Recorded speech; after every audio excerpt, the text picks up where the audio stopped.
Խնդրեմ նախ ներկայացեք եւ ինչու եք այստեղ այսօր։ Ես Ազա Համբարձումյանն եմ, հանդիսանում եմ Մասիսի շրջանի Հանրապետական կուսակցության Մասիսի շրջանի երիտասարդական կազմակերպության նախագահը։ Այստեղ եմ աջակցելու իմ համայնքապետին, քանի որ մշտապես իր աշխատանքում տեսել եմ երիտասարդների աջակցություն, երիտասարդական ծրագրերի իրականացում եւ տեսնում եմ իր հանդեպ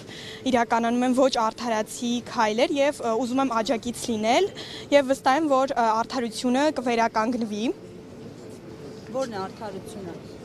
Ինչ անարդարություն են արել ավելի ճիշտ։ Իմ համայնքապետին, մեր բոլորիս համայնքապետին 6 տարի 3 ամսով դատապարտում է սպասվում, ազատազրկում է սպասվում եւ դա այնպիսի պատիժ է, որը իրեն չի վերաբերում, իրեն սազական չէ, քանի որ